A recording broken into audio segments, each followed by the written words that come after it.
개미 농충하초의 신기한 점은 개미를 조종한다는 게 사람들이 맞아. 곰팡이에 감염이 되면 개미를 조종을 해요? 네. 나무 위로 올라가게. 네, 나무 위로 올라가서 포자가 퍼뜨릴 수 있게 좋은 위치, 그리고 이파리 같은 아래에다가 달리게 해요. 왜냐면 햇빛 쬐면은 좀 안 좋고 이러니까 좀 어둡고 높은데 딱 아래에 위치한 다음에 거기서 딱 죽게 해요. 그런 게 자라면 본체는 고통은 없나요? 죽어요. 그러니까 죽은 다음에 하는 거죠. 세균이 소리를 내요? 안 믿기시죠? 사람으로 치면 악악 하는 것처럼 서로 다른 소리를 딱딱딱 냅니다. 이렇게 딱딱딱 좋다. 그러면은 녹음을 했잖아요, 소리를. 그럼 이거를 얘네 한번 들려줘 보자. 들려주는 게 어려운 거예요, 소리를 얘네한테. 이거 어떻게 들려줄 거냐. 최대한 비슷하게 흉내 내보신다면 대충 어떤 소리입니까? 뭐 이런 거 나와. 이런 거. 자, 여러분 처음으로 미생물 소리 들으신 거예요. 흥미로운 과학 이야기 더욱 재밌게 전해드리겠습니다. 과학을 보다 정영진입니다. 저는 은하를 연구하는 전문학자 우주먼지 지웅배입니다. 안녕하세요. 통계물리학자 김범준이고요. 성균관대학교 물리학과에서 일하고 있습니다. 네, 안녕하세요. 연세대학교 시스템생물학과 김흥빈입니다. 안녕하세요. 만화 그리고 곤충 연구하고 있는 갈로아입니다. 오늘도 네 분의 과학자분들과 함께 재미난 과학 이야기, 특히 이제 시청자분의 한 질문에 시청자분들끼리 굉장히 격론이 벌어지고 있는 이슈가 있어서 여러분께 답을 좀 구하고 싶은데, 요거는 뭐 제 수준에서 처리가 가능한 문제 같기도 한데 말이죠. 태양이 갑자기 사라지게 되면 우리가 태양이 사라진 걸 먼저 느낄 거냐, 아니면 중력이 사라진 걸 먼저 느낄 거냐, 요걸 아마 두고 싸우고 계신 것 같아요. 요건 답이 같죠. 맞습니다. 태양과 중력은 같이. 왜냐면 중력 역시도 여러분이 많이 오해하시는 게 말입니다. 마치 태양과 지구가 무슨 끈 같은 거에 연결이 돼 있어서 그게 끊어지는 거라 생각해서 이게 더 빠른 거 아니냐 생각하실 수 있는데, 그것이 아닙니다. 중력 역시도 우리는 그 중력장 안에 들어가 있는 것이지요. 태양이 갑자기 사라진다고 하면 그 중력파가 그대로 우리에게 전달되는 속도가 빛의 속도가 같다는 겁니다. 와, 완벽합니다. 완벽한 답입니다. 네. 제 수준에서 어떻게 괜찮았을까요? 이 얘기 관계에 대해서 당연히 답이고요. 근데 그 둘 중에 어떤 게 더 우리에게 효과가 클까? 그건 좀 생각해 볼 수는 있는데요. 만약에 태양이 빛을 그대로 내는 상황에서 중력만 사라졌다. 지구가 현재의 공전 속도를 갖고 지금 현재 진행하는 방향으로 직진하게 될 텐데요. 그게 생각보다 꽤 빠른 속도여서 이렇게 돌다가 딱 끊어졌다 싶으면 이렇게 쭉 가는 거죠, 그냥. 꽤 빠른 속도여서 잠깐 살펴봤었는데 계산 또 하셨습니까? 1년이 지나면 거리가 60천문 단위 정도 되는 것 같아요. 60AU. 예, 그럼 60AU면 어디쯤 가는 거예요? 해왕성 2배. 그런데 중력은 그대로 있는데 빛만 사라졌다. 그러면 사실 지구의 기온이 어느 정도 유지되는데 가장 큰 영향을 미치는 게 태양이 지구로 보내는 전자기파의 복사 에너지잖아요. 그게 갑자기 중단됐다 그러면, 이거는 좀 찾아봤거든요. 일주일이 지나면 지구 평균 기온이 영하 18도. 네? 평균 기온이? 평균이? 일주일 만에? 1년이 지나면 영하 73도. 그러면 얼음 행성되는 거네. 네, 그래서 생각해보면 중력이 사라지면은 그래도 그 어느 정도는 버텨도, 중력은 있는데 빛이 사라지면 지구의 기온이 내려가는 문제도 있고, 그리고 이제 식물이 광합성을 못할 테니까 먹이사슬 같은 것도 급격히 붕괴될 거고, 둘 중에 하나 고르라면 중력이 꺼지는 걸 고르는 게 그나마 조금은 더 오래 살 것 같습니다. 야, 그럼 이렇게 막 이렇게 벗어나다가 목성도 옆에 지나가고 빠이빠이. 그쪽으로 가야지 그거. 그렇게 나죠. 그렇게 이제 벗어나는구나. 1년 지나면 해왕성? 해왕성의 2배. 2배? 그러면 진짜 태양이 막 하얗게 보이겠네요? 그렇겠죠. 너무 슬프다. 지금 지구가 태양에서 1AU거든요. 그 AU 단위 자체가 태양지구 거리를 기준으로 한 거라서 60AU면은 지구에서 보이는 태양의 밝기는 60의 제곱배만큼 어두워져 보이겠죠. 그럼 1AU가 8분년쯤 되는 거예요? 8광분인 거죠. 그렇지. 참, 네, 8분년이래. 광분. 8광분. 네. 빛이 8분 정도 가는 거리? 네, 맞습니다. 지금 가장 빠른 우주선으로 1년 가면 어디까지 가요? 1년이요. 네. 가장 빨랐던 게 뉴 호라이즌이거든요. 명왕성까지 갔던. 1년에? 명왕성까지는 9년 걸렸고요. 그 뉴 호라이즌스가 지구 떠나서 1년 만에 목성까지 갔어요. 근데 아까 1년 만에 해왕성 2배 간다고 했으니까 네. 속도가 엄청난 엄청나게 거네요. 빠르죠. 멀미하겠는데. 그 이상 못 가요? 사실 이게 조금 안타까운 건데, 지금 인류가 쓰고 있는 거의 모든 로켓 기술은 그냥 연료 태워서 가는 추력으로 가는 거거든요. 그래서 그것만으로 만드는 에너지는 아무래도 한계가 있다 보니까. 근데 이게 추력이 저항이 없기 때문에 더하면 더할수록 점점 빨라질 거 아니에요?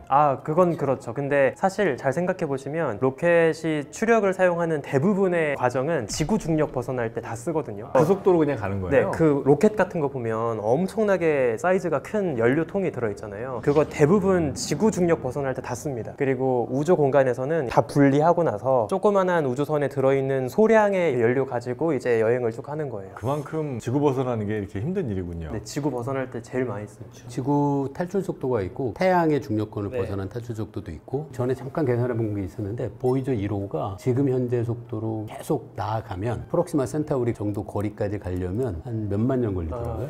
굉장히 7만 빠르다고 년? 해봤자 근데 그게 제일 가까운 별이라는 거예요. 그걸 생각하면 얼마나 우주가 네, 맞습니다. 비어 있는지. 그냥 안 가는 게 낫겠다, 그죠? 지구에서 한 10년 정도 로켓 타고 날아가도 지금 우리가 보는 하늘이랑 큰 차이 없죠? 워낙 멀리 떨어져 있으니까. 밤하늘의 별자리 얘기일까요? 네네네. 이거 진짜 재밌는 질문인 게 아까 말씀드린 뉴 호라이즌스라고 명왕성 탐사선 있잖아요. 이 명왕성 탐사선이 명왕성 근처를 지나갈 때 태양계에서 가장 가까운 프록시마 센타우리 별 사진을 찍었어요. 그리고 같은 시간에 지구에서도 그 별을 찍었거든요. 그랬더니 시차가 보여요. 지구에서 가까운 별을 볼 때랑 명왕성 곁에서 가까운 별을 볼 때랑 관측자의 위치가 다른 거잖아요. 그래서 먼 배경별을 기준으로 프록시마 센타우리가 보이는 상대적인 위치, 돋보기 위치가 약간 틀어져 보입니다. 동시에 찍었다는 의미는 같은 시점에 찍은 거죠. 1파세기 3점 몇 광년이죠. 네, 3.16. 그러면 측정할 정도가 되네요. 네네. 거기까지 하여튼 힘겹게 가서 찍어서 약간 차이가 좀 보인다는 거죠? 네, 물론 이제 큰 차이는 아닌데 이미 뉴 호라이즌스는 엄밀하게 보면 지구에 남아있는 인간들하고는 다른 우주를 보고 있는 거죠. 그런 의미는 있네요. 작긴 하지만 진짜 거쯤에서 태양 보면 태양은 지금 이제 보면 뭐 정확하게 판단하기는 어렵지만 대충 한 동전 크기 정도로 보이잖아요, 지구에서. 네. 우리 지구인들이 보면 명왕성에서 보면 명왕성이 40AU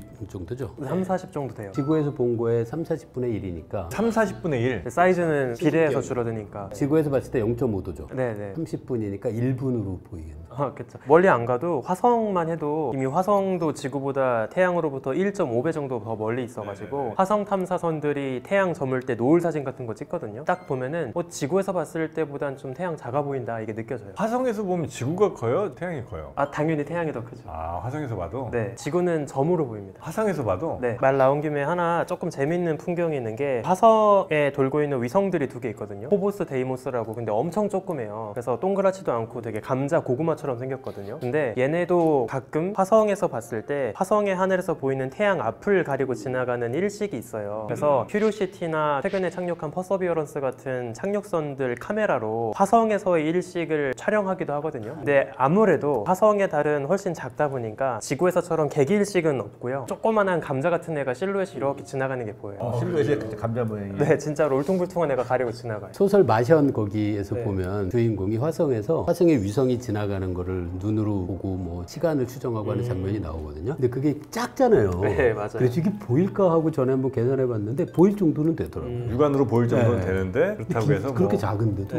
이거 보면서 젠장 이거 학부생 때 계산했는데 이럴 때 써먹다니 막 이런 대사가 나와요. 네. 일식 얘기가 잠깐 나왔는데 일식 때 특히 이제 개기 일식 때 곤충이나 동물들이 이상 행동을 합니까? 왜냐면 그들도 일식이라는 게 우리야 이제 뭐 몇 년에 한 번씩 보기도 하고 무슨 일인지 아니까 뭐 그렇게 놀랄 일은 아닌데 동물들 입장에서는 되게 묘한 현상일 수도 있잖아요. 그쵸. 심지어 갑자기 어두워지고 온도도 갑자기 추워간다 하죠. 그런 거 보면 뭐 곤충도 있긴 하지만 뭐 동물원에서 이런 사람들의 인터뷰 보면은 동물들이 엄청 놀라서 막 왔다 갔다 했다기도 하고 아무런 신경도 안 쓰고 그냥 풀 뜨고 있다는 애들도 있고 가지고 보면은 동물도 확실히 의식하고 이상 행동 보이는 게 있다고 해요. 그래서 특히 뭐 곤충들 보면요, 막 매미들이 울다가 싹 일식 때 안 울지 않았다라는 그런. 이게 무슨 일이야? 근데 당연한 게 매미는 낮에 울거든요. 거의 낮에 울기 때문에 어두워지니까 당연히 그에 대한 반응을 했다라고 볼 수 있고요. 그다음에 뭐 벌들도 막 갑자기 멈췄다라는 되게 재밌는 보고가 되게 유명했었거든요. 벌들이 멈춰요? 네, 2017년 일식 때 그게 유명했었는데요. 벌들도 주로 이제 야행성 벌도 있는데 우리가 보는 주로 양봉꿀벌 이런 애들이 이제 주로 주행성이 많으니까 네. 어두워지면 멈추는 그런 게 이제 좀 어찌 보면 당연할 수도 있다 생각이 들어요. 벌은 사실 방향을 파악할 때 태양의 위치를 기준으로 한다고 얘기를 네. 하잖아요. 그렇기도 그러면 하니까요. 개기일식이 일어나면 방향 감각도 완전히 상실하게 되죠. 흩어지겠죠, 그죠? 갑자기 GPS 신호 끊긴 상태에서 사실 저도 이 얘기를 듣고 좀 궁금해서 논문을 찾아봤거든요. 근데 이게 좀 재밌는 이야기가 있더라고요. 처음에 일식 때문에 곤충이나 동물이 이상 행동을 보인다라고 하는 이야기가 공식적으로 기록으로는 1932년 8월 30일 당시 매사추세츠 주에서 일식이 벌어졌는데 그때 벌을 취미삼아 연구하던 시민 연구가가 있었대요. 그래서 조셉 버제스라고 하는 연구자가 있는데 이 사람이 딱 일식이 벌어졌을 때 벌들이 엄청 왱왱거리고 더 불안해하고 이런 모습을 봤다라고 이제 주장을 한 거예요. 그래서 그때 이후로 일식은 자주 찾아오지 않으니까 그냥 착각이었는지 이상한 보고였는지 이제 설왕설래가 있었거든요. 이제 그런 와중에 2017년도에 사우스 캐롤라이나에 있는 한 동물원에서 이거를 체계적으로 조사해 본 거예요. 그래서 17종의 동물을 대상으로 일식이 벌어질 때 그 동물원에 있던 동물원들 다 다양하게 모여 있으니까 기린, 원숭이, 플라밍고, 거북이 이렇게 다 이제 조사를 해본 거죠. 그랬더니 75%의 동물들이 이상한 행동을 보였다라고 하는 이제 보고가 논문으로 있더라고요. 대기식 때. 네, 그 중에 조금 흥미로운 게 하나 있는 게 갈라파고스 거북이가 있는데 얘네가 일식이 절정에 달했을 때 짝짓기를 했대요. 밤인 줄 알고? 그랬나 봐요. 그런 분석이 있어서 되게 신기해가지고 한번 갖고 근데 와봤어요. 짝짓기 하다가 다시 해 뜨잖아요. 아 그쵸?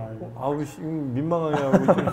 산호가 보름달 뜰 때 짝짓기라거든요. 맞아. 그런 것처럼 누가요? 산호. 아 산호초 할 때 산호? 네, 산호가 네. 호주에 그레이트 베리어 리프 산호초라고 되게 유명한 애들이 있는데 얘네가 10월에서 12월 사이 남반구니까 그땐 여름이겠죠? 그때 보름달 뜰 때 그 시즌에만 딱 산란하는 걸로 되게 유명합니다. 아 그래요? 네. 방송하기 전에 갈로아님하고 제가 질문을 하나 있어요. 하도 신기해서 그것도 잠자리 우리나라 보는 잠자리가 자생종이 아니라고 그래갖고 제가 그런데 나 올해는 잠자리 많이 못 본 것 같아요. 제가 그랬어요. 형 올해 잠자리 못 봤어요. 네. 그랬더니 갈로아님이 생각하더니 태풍이 없어서 태풍 타고 태풍이 없어서 딱 맞는 거예요. 내가 너무 바빠서 뭘 못 봤나? 다 지나가 버렸나? 그랬는데 뭐 어떤 태풍이 없어서 잠자리가 못 왔대요. 근데 태풍이 올 때 그러면 많은 곤충들이 옵니다. 동남아의 그 나비들 미접이라고 하고요. 동남아의 나방들 미아락을 해요. 나방 아자가 있거든요. 그래서 열대 곤충들이 많이 와요. 그렇게 해서 잠자리가 엄청 많이 오는데요. 그럼 우리나라 그 초가을 잠자리들이 날아온 애들이라는 거예요? 네네. 날려온 애들. 날려오는 거죠. 의지와 상관없이. 여기로 태어난 게 아니고요? 네네네. 와, 신기하네. 엄청나게 많이 오는 거예요. 태풍이 그냥 뭐 예를 들어 뭐 태국에 있다 갑자기 우리나라 뿅 나타나는 게 아니라 대체로 이렇게 쑥 쓸고 오잖아요. 그럼 이제 그 와중에 유실되는 친구들 뭐 날아간 친구들이 엄청 많을 텐데 그럼에도 불구하고 어마어마한 양이 뭐 예를 들면 태국이든 어디 필리핀이든 해서 이제 애들을 싣고 온다는 거 아니에요? 바람이 불어오는 곳에서 곤충이 날아오는 거네요. 실려오는 거네요.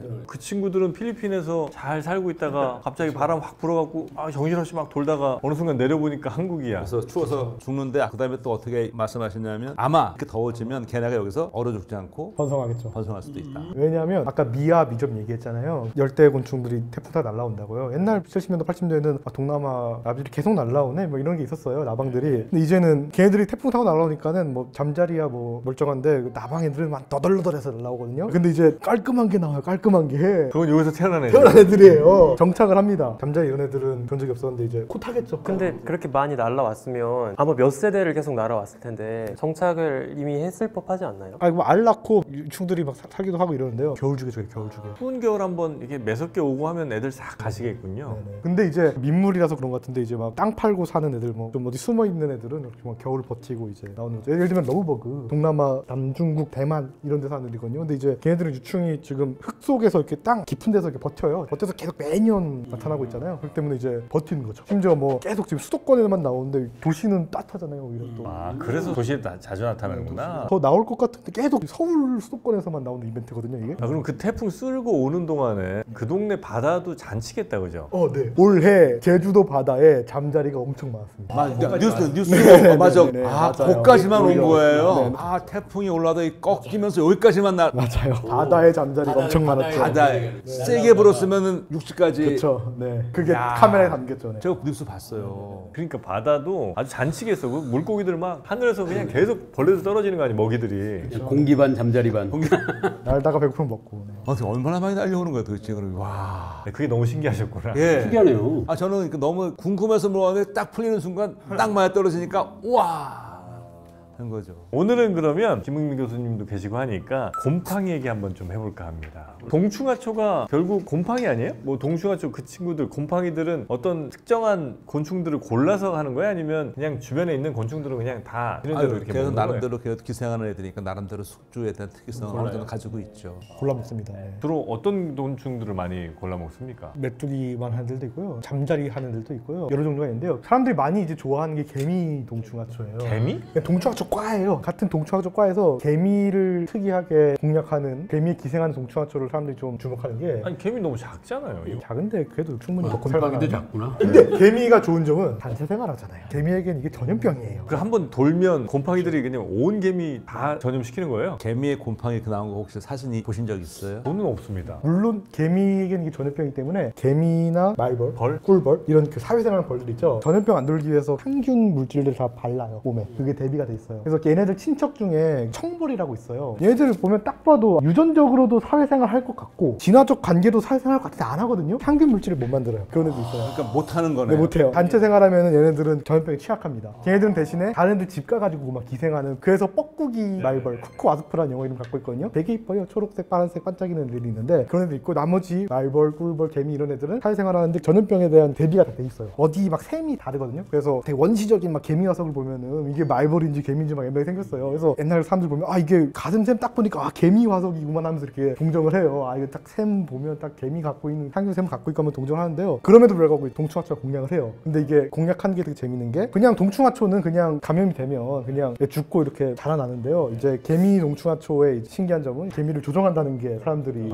좀비 개미 뭐 이래가지고 이제 사람들이 좀 개미 동충하초는 곰팡이에 감염이 되면 개미를 조종을 해요? 네. 나무 위로 올라가게. 네, 나무 위로 올라가서 포자가 퍼뜨릴 수 있게 좋은 위치, 그리고 이파리 같은 아래에다가 달리게 해요. 왜냐면 햇빛 쬐면은 좀 안 좋고 이러니까 좀 어둡고 높은데 딱 아래에 위치한 다음에 거기서 딱 죽게 해요. 거기서 이제 선체로 죽게 하죠. 근데 갈로아님은 그런 사진도 봤고 실제로도 봤어요 혹시? 그 종은 우리나라에 안 살아요. 안 살아요. 이거를 처음 발견한 사람이 알프레드 러셀 월리스, 다윈이랑 처음에 그 종의기원을 사람이 발견했어요. 그 사람이, 네네, 그 사람이 처음 발견했고요. 1859년 종의기원 출간할 때 이 사람은 이거 발견했어요. 왜냐면은 그거를 처음에 월리스가 또 신났어. 또 신났어. 말레이 제도에서 이거 아이디어 써가지고 편지 볼냈을 때 다윈이 막 고민하다가 이 젊은 놈이 나랑 똑같은 생각 갖고 있네 이걸 생각하다가 나중에 출판했잖아요. 근데 월리스는 그냥 신나게 말레이 제도에서 채집하고 있었잖아요. 그래서 이제 공동 논문 나오고 그냥 낭독했대잖아요. 그때 월리스는 말레이 제도에서 그걸 발견하고 있었습니다. 그래서 얘네들은 적도 부근에 있어서 우리나라에 안 살고 일본에 살아요. 그리고 그 당시에 월레스는 어떻게 기록을 했어요? 발견한 다음에 이게 뭐다라고 정확히 기록했어요? 바로 기록은 안 하고 그걸 채집만 했고요. 나중에 다른 학자가 이제 했는데요. 왜냐하면 균을 하던 사람은 아니기 때문에. 동충하초는 흔히 약간 약초 느낌으로 접근을 하잖아요. 그렇죠. 약효가 좀 있을 거라는 어떤 느낌? 약효와 관련된 성분들이 있긴 있어요, 거기에? 분석하면 좀 성분이 있다고 나오죠 그거? 네네. 좀비개미 걔도 결국 동충하초랑 같은 과고 그냥 속이기 때문에 약초로 쓸만한 성분이 있대요. 사진 봤는데 되게 징그럽잖아요. 개미에 파는 그 곰팡이 이름이 학명에 딱 개 특성이 나와요. 나중에 아마 사진 보면 딱 아실 텐데 오피오 코르디셉스예요. 근데 오피오는 뱀이란 뜻이고 코르디셉스가 머리 뭐 이렇게 된 거예요. 종명은 유니레터럴랄리스인데 유니는 하나라는 뜻이고 레터럴은 옆이라는 거거든요. 사진 보면 개미 나무에 올랐는데 이 옆구리에서 뱀처럼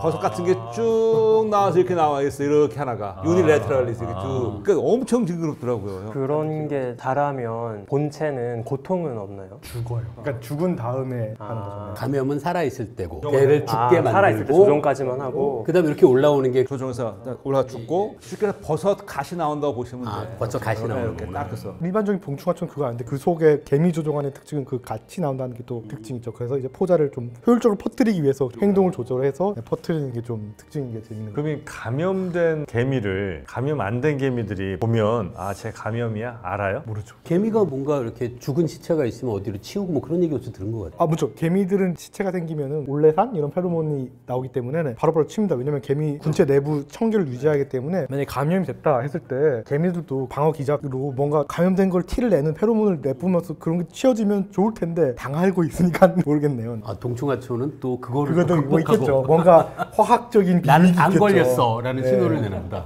보균자로만 머무르고 있는 거예요? 머물고 있다가 죽으러 가는 거죠. 아, 근데 이런 얘기면 너무 신기해요. 그 곰팡이가 어떻게 그걸 조종해서 아니 그거는 곰팡이들이 포자를 퍼뜨리면 이제 번지는 건 알겠어요. 근데 개미 내에서 있을 때는 감염을 시키지 못할 거 아니에요? 아닌가? 개미 내에 있다는 게 걸렸을 때, 개미가 살아있을 때 들어갔으면 감염이 얘는 돼요. 감염됐죠? 친구한테. 그다음 친구한테는 아 친구한테 그러니까 얘를 죽게 해서 올려서 퍼트려서 딴 거한테 그러니까 이제 올려서 뿌리는 거죠. 퍼뜨리면 그때 이제 퍼지는 그렇죠. 거죠. 살아서 돌아다니면서 옮기거나 하지는 않는구나.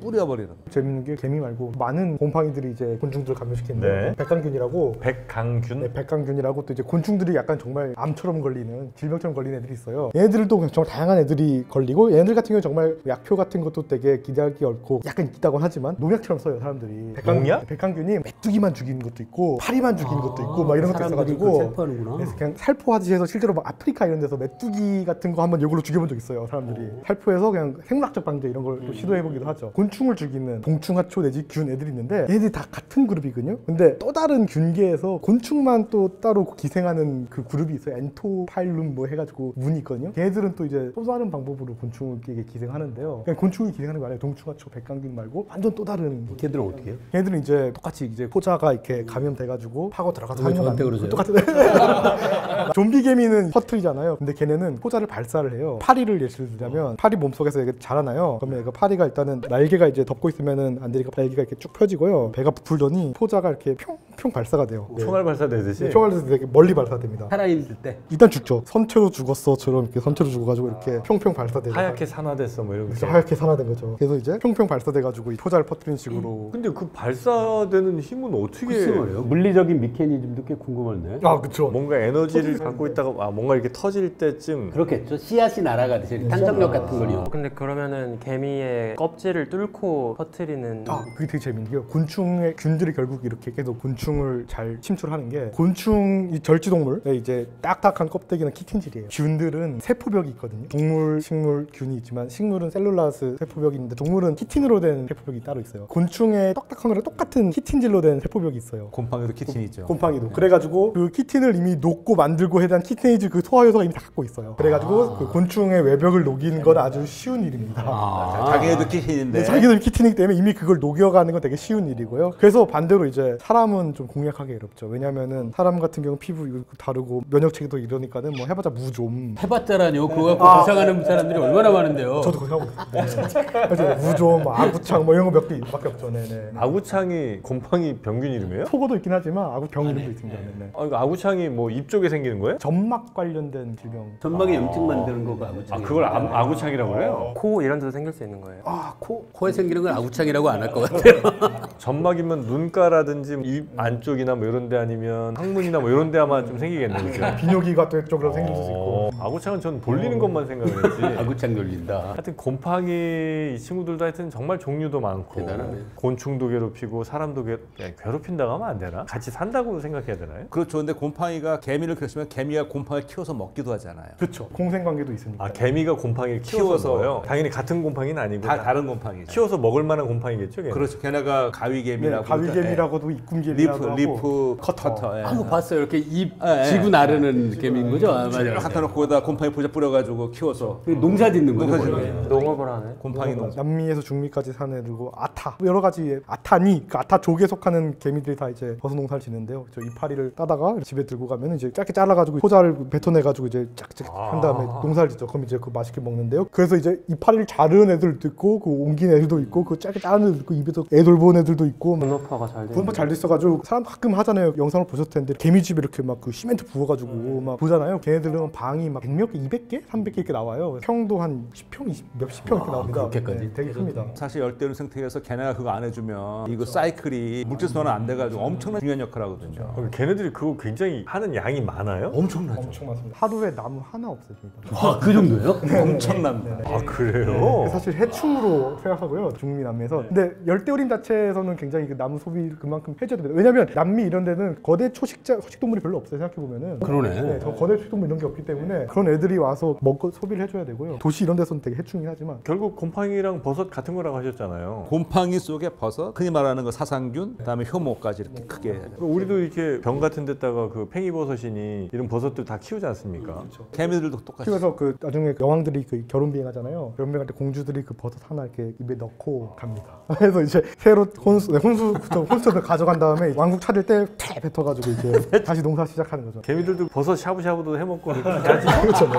그게 몇천 년 이어져 온. 저 이런 얘기 들을 때마다 그 현상도 신기한데 그 정도 시작이 있었을 거 아니에요. 대체 이걸 어떻게 시작했을까가 너무 궁금해요. 근데 버섯 먹는 곤충들이 되게 많습니다. 버섯은 먹어보니 먹을 수는 있는데 그럼 나뭇잎을 잘라서 이걸 키워야 되겠다는 생각 어떻게 했을까? 세계적인 시스템이 어떻게 발전됐을지가 걔네들도 그 농사짓는 환경 자체 만드는 게 굉장히 그 일정하게 유지되는 시스템이 있는 건데 신기한 일이죠. 아니 그 곰팡이 뭐 성장 속도를 빠르게 해주는 뭐 방법들이 좀 있습니까? 또 유사과학이에요 이거? 소리 들려주는 거예요? 네. 유사과학 아니에요. 아 그래요? 사실 진짜 제가 세균 소리를 녹음을 했어요. 저희 실험실에서. 세균 소리? 세균이 소리를 내요? 안 믿기시죠? 제가 최근 들어서 아티스트들이랑 공동 작업을 하고 있어요. 그래요? 네, 미디어 아티스트, 사운드 아티스트께서 미생물을 주제로 같이 하는데 이분들이 자연의 소리를 녹음해 갖고 왔어요. 갯벌에 가서 하이드로폰이라고 그래갖고 특수한 그 녹음하는 그 마이크가 있더라고요. 갯벌에다 팍 꽂아서 녹음해서 들려주면서 갯벌 속에 이 소리가 혹시 미생물 미생물 소리가 아닐까요? 그래서 제가 이거는요 워낙 많은 소리가 있으니까 하고 싶으면 실험을 해봐야 됩니다. 그래서 실제로 아무것도 없는 배양 배지 그리고 미생물을 담은 배양 배지를 키우면서 녹음을 했어요. 소리가 나요. 무슨 소리가 나요? 중요한 거는 우리 가청범위 바퀴예요. 바퀴인데 우리가 들을 수 있게 이렇게 변주는 어떻게 해주는 것도 있고요. 또 하나가 소리라는 건 진동이잖아요. 우리가 듣지 못하는 소리를 진동을 할 수 있겠잖아요. 그래서 그거를 예술 작품으로 진동할 수 있게 구현을 했어요. 그래서 전시를 했어요. 가면은 소리도 들을 수도 있고 진동을 느낄 수가 있는데 중요한 게 무슨 소리를 내느냐? 성장할 때 얘네가 먹이가 많을 때, 먹이가 없을 때 내는 소리가 달라요. 배고플 때 달라요. 안 좋을 때 좀 고주파 소리 나오고 또 하나 중요한 건 사운드 아티스트는 정말 거의 물리학자 같아요. 이렇게 해보면 딱 보여주고 하는데 깜짝 놀라고 말하는 게 이 소리는 같은 시간대에 사람으로 치면 악악 하는 것처럼 서로 다른 소리를 딱딱딱 냅니다. 이렇게 딱딱딱. 근데 제가 그걸 하면서 혹시나 해서 저는 미생물학적으로 성장 곡선을 그리고 그 타임 포인트에 그 시간대에 현미경 관찰을 했어요. 근데 얘네가 모양도 좀 바뀌고 심지어 얘가 소리가 어떻게 낼까 도대체. 제가 생각했던 게 그냥 얘가 떠는 수밖에 없는데 그거밖에 없죠. 떠는 애들이 있어요. 미생물 중에도 근데 물론 이거는 그게 소리 낸다 말 수는 없는데 떠는 게 나오더라고요. 그 떠는 게 그 진동수가 소리의 진동수랑 같은 건 비교하죠. 근데 그거는 이제 저희가 현미경 영상을 본 거고 이제 그렇게 눈으로 봐서 떠는 게 보일 보여요. 정도면 꽤 느린 떨림이거든요. 이게 낮은 음일 텐데 아니면 안 들. 그 눈으로 그 떠는 거 봤어 저희가. 그래서 이제 일단 작품을 하고 제가 그때부터 사실 이게 역이 된 거예요. 예술가한테 그 말을 듣고 논문을 찾아보니까 의외로 미생물 소리 연구가 된 것들이 벌써 된 게 있고 최근 들어서는 이걸 뭐까지 하려고 그러냐면은 환경 모니터링도 사용하고요. 심지어 장내 미생물 소리를 듣고 그걸 판단할 수 있게 하는 거. 또 하나는 반대로 소리를 들려줘서 그런 연구들을 이미 하고 있어서 저는 이 기사를 보고 세균이 되면 곰팡이도 안 될 이유가 없죠. 아까 말씀 들어보니까 배가 고플 때랑 아닐 때 내는 소리가 다르다면 달라요. 배가 고플 때 내는 소리를 계속 들려주면 얘가 배가 부른데도 정말 고픈 줄 알고 역시 김본중 교수님 저희가 똑같이 어떻게 이제 실험한 다음에 좋다 그러면은 녹음을 했잖아요 소리를. 그럼 이거를 얘네 한번 들려줘 보자. 문제는 녹음하는 거는 배에다 꽂아서 녹음을 했는데 들려주는 게 어려운 거예요 소리를 얘네한테. 이거 어떻게 들려줄 거냐. 사실 얘네가 소리를 내긴 하는데 지들이 내는 소리를 자기들이 듣고 있을지도 불확실한 거 아니에요? 지금 얘네가 서로 소리를 소통한다는 것까지 어느 정도 그 진동을 들려줘야 되는데 이걸 어떻게 들려줘야 되겠냐 도대체 이거를. 녹음한 걸 그냥 그 진동수가 나올 수 있는 앰프와 스피커에 연결해서 플레이만 하면 돼요. 이제 해봤는데 이제 그걸 하기 위해서 대조군이 필요하지 않으니까 들려주지 않는 거 들려주는 게 있잖아요. 근데 이제 이게 방음 설치를 해야 되잖아요. 소리니까. 다른 자본이 들어오지 그러니까 않게. 딱 이렇게 막아놓고 해야 되잖아요. 그쵸. 했어요. 근데 문제가 하나 생겼어요. 조그맣게 딱 방음 해놓고 여기다가 소리를 들려주는 거 장치했잖아요. 열이 발생해가지고 이게 온도가 올라가는 거야. 배양 온도가 달라지니까 이건 실험 할 수가 없어서. 근데 소리를 처음에 녹음할 때 환경도 밀폐해서 녹음했어. 근데 해결할 수 있을 것 같은데 이게 지금 막 된 거라서 아이디어를 내고 있는데 예술 작품으로 전시는 가능했는데 논문을 쓰려고 하다 보니까 이제 컨트롤 해야 되니까. 흥미롭고 했는데 말 그대로 이게 원리를 아직 모르고 의외로 많더라고요. 소리와 미생물과의 미생물, 관계를 그래서 어떤 소리를 더 많이 들려줄 때는 미생물들이 더 잘 자란다든지 혹은 뭐 성장을 좀 멈춘다든지 그러니까 잘 자란다 그거보다도 이런 소리에 때 얘가 이런 반응을 보인다 이런 애들이 소리를 내고 서로 한다. 그러니까 우리가 그전에는 미생물들은 그냥 화학 물질로 주고받는 생각했는데 소리도 한다. 근데 가만 생각해 보면 사실 생명체가 소통하는데요 소리만큼 좋은 게 없는 게 빛은 주로 가시광선에 머물고 있고 지구에 떨어지는 거. 냄새도 그렇고. 근데 소리라는 얼마나 스펙트럼이 넓으니까. 지금 소리로 하고 있잖아요. 그러니까 우리가 지금 20에서 2만 데시벨밖에 우리는 못 듣는데. 제가 지금 얘기하실 때 스펙트럼을 찍었거든요. 김은무 교수님이 말씀하실 때 진동수가 440Hz입니다. 박쥐도 그렇고 뭐 모기도 그렇고 곤충도 그렇고 하잖아요. 그러니까 그럼 왜 최초의 생명체가 미생물 세균이었는데 걔네들이 지구상에서 소리를 이용하지 말란 법은 사실 없죠. 근데 저 그 소리라고 얘기할 때 자꾸 우리가 그렇죠. 고차원적인 건 사실 아니고 그냥 말씀하신 것처럼 진동이에요. 고막이 울린 거를 우리는 소리라고 하는 거죠. 청신경이 받아서 전환해서 느끼는 건데 원래는 우리도 맞아요. 진동이에요. 곰팡이가 고막이 있다 그 얘기는 전혀 아니고요. 공기의 진동에 영향을 받는 거죠. 어쩌면 그러면 옛날에 우리가 항아리 딱 묻어서 거기 김장 담그거나 뭐 했잖아요. 그게 맛이 뭔가 하여튼 더 있는 이유 같은 게 물론 느낌적인 느낌도 있겠지만 유산균들이 그 정도 특별한 환경에서 더 맛있게 내지 상콤하게 아이들이 자라서 지금 아무리 뭐 비슷한 온도와 이걸 우리가 구사하더라도 그 맛이 안 날 수도 있겠네. 여기서 그만 그 특허내세요. 밖에 놔두면. 그러니까 김치 냉장고에 약간 스피커 같은 거 네. 붙어 있는 소리를 컨트롤해서 땅 속에 뭐 이런 것과 비슷한 요걸 좀 갖다 주면 대박 근데 이제 이게 아니겠냐. 어려울 것이 김치 미생물 생태계는 굉장히 복잡하거든요. 아까 저는 한 종으로 한 거고요. 그렇기 때문에 김치는 상하지 않잖아요. 우리가 덜 익은 거, 잘 익은 거, 묵은지 상하는 법이 없잖아요. 그냥 그대로 가는데요. 워낙 생태가 복잡한 환경이고 뭐 염분도 있고 산도도 있고 해서 이제 잡균이 못 들어가거든요. 그들의 대화를 우리가 이해하는 거는 그 수많은 애들이 어떤 대화를 주고받는지 몰라서 어떤 소리를 들려줘야 될지. 그 비슷한 소리 들려줬다고 하고 그냥 팔아도 되긴 될 거예요. 아마. 괜찮을 것 같은데요, 아이템으로?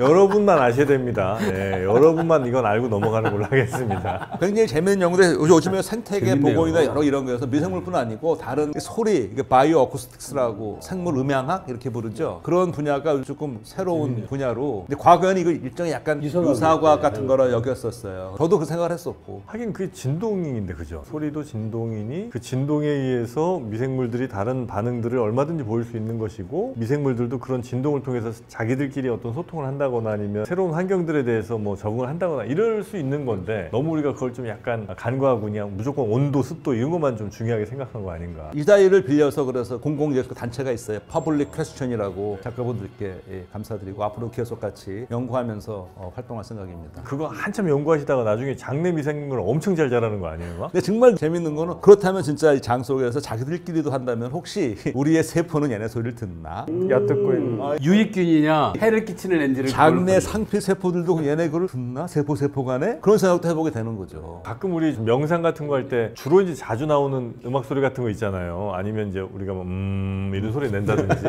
요 울림, 요 소리, 이 진동이 혹시 우리의 장내 미생물들 이 친구들도 흥미롭게 해주는 게 아닌가 하는 생각까지 해보게 됩니다. 근데 어쨌든 이번에 잘 녹음한 거는 우리 가청범이 다 밖에 있는 소리더라. 높은 쪽에 낮은 쪽에 둘 다 나와요. 진동수가 되게 폭이 넓은 모양이네요. 그러면. 이거 둘 다 나오더라고요. 어쨌든 미생물이 내는 직접적인 소리는 아니지만 그걸 이제 굉장히 증폭하거나 해서 사람이 들을 수 있는 소리를 바꾸셨다는 거잖아요. 예, 예. 최대한 비슷하게 흉내 내보신다면 대충 어떤 소리입니까? 그러니까 이게 성대모사네요. 미생물 성대모사. 항상 소리 같은 것도 있고요.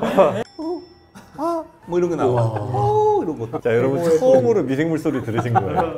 우리 다른 사람이 하면 이거 무조건 안 믿었을 텐데 우리 은 교수님이 해주셨으니까. 다음에 들려주세요. 아니 그럼 제가 진짜 이거 파일 한 거를 예. 그 작가님한테 예. 좀 국내 최초 미생물 소리 저희 과학을 보다에서 여러분께 공개하겠습니다.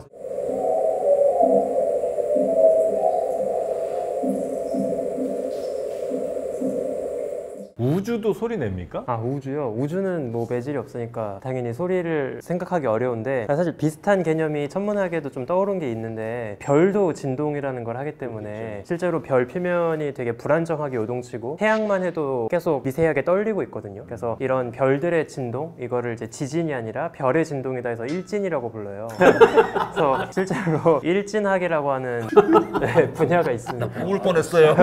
영어는 뭐예요? 스텔라 세시몰로즈인가 이렇게 불렀던 것 같은데 근데 천문학에서도 블랙홀 두 개가 합해지거나 그런 건 파동을 그냥 소리로 바꿔서 네. 듣게도 하고 그러기는 하죠. 사실 나사가 좀 재밌는 작업을 많이 하는 것 중에 하나가 제임스 웹이나 허블 같이 찍은 사진들 있잖아요. 근데 그 이미지라는 게 어쨌든 시각적으로 감각을 느낄 수 있는 분들만 즐길 수 있는 컨텐츠니까 볼 수 없는 분들도 우주 사진을 느낄 수 있으면 좋지 않을까 이런 고민들을 하더라고요. 그래서 많이 하는 것 중에 하나가 이미지 데이터를 음성으로 바꾸는 거예요. 소니피케이션이라고 하죠. 음성화. 그래서 뭐 예를 들면 밝기가 밝은 픽셀은 음을 높게 하고 뭐 이런 식으로 조절을 해가지고 이미지를 소리로 들을 수 있게 변환하는 이제 그런 컨텐츠도 많이 제공을 합니다. 이 떨림이라는 게 결국은 뭐 빛도 소리도 다 이런 크게 보자면 떨림 같은 게 아닌가 하는 생각을 좀 하게 됩니다.